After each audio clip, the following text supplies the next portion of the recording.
want to take another moment and just kind of keep some updates coming out there in this fashion. I'll try again to do these every couple weeks to keep us all on the same page and just maybe get some information out that people already know or clarify things as we kind of go.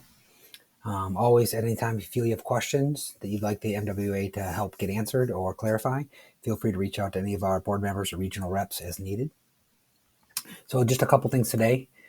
First thing, right? Games Wanted is a huge thing that we should be using to look for events, post events, and find events in that manner. While we can kind of shoot things out sometimes through social media or other means like that, this really should be our go-to arm.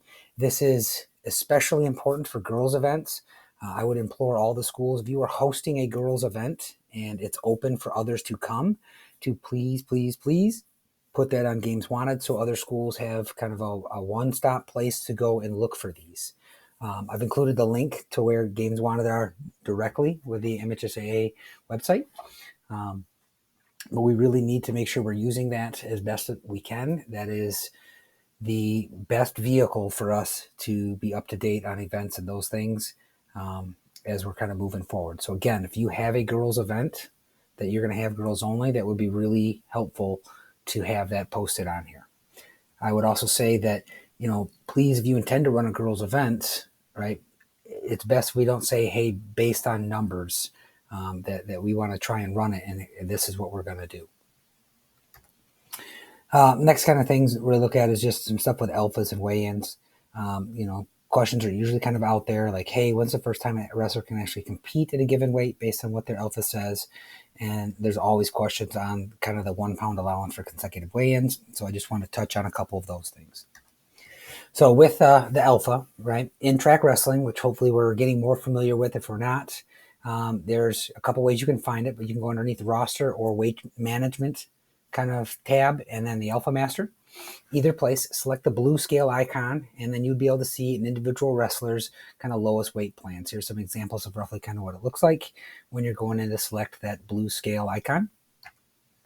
From there in the weight plan, you can see it by day what the eligible weight for a wrestler is to compete on. And that's kind of our big thing there, as you kind of see it. So the key word here is competition, not weigh-in, right? It's the weight they can compete on. So I'll go back real quick to this tab. So let's just say that on day 17 is the weigh-in for a tournament, right? And day 18 is that tournament. Well, for this individual here, obviously they can wrestle at 140 on day 18. Even though the weigh-in's on day 17, they're still eligible to weigh in to compete at the tournament the next day at the 140 weight class, because that's the first day they are eligible to compete at that weight class. So that's kind of the key word with this. It's eligible weight to compete, not to weigh in. Again, I picked an old one here with the old weight classes, but just tried to use something for an example. The other thing I want to touch on again was the 1 pound allowance for consecutive weigh-ins. Again, there's a lot of question around that sometimes for different things. We know this could happen because of snow days. This could happen because of scheduling. This could happen only because of one kid. Maybe you have an individual going to a JV event on one day and a varsity event following the next day, and that kid will be weighing in for both. That could be a scenario where this could happen. The 1 pound consecutive weigh-ins is anytime a wrestler or team, right, will have consecutive weigh-ins, there's a 1 pound allowance for all competitors who are going to be at that second event, right? Team or individual that they're weighing in for, okay?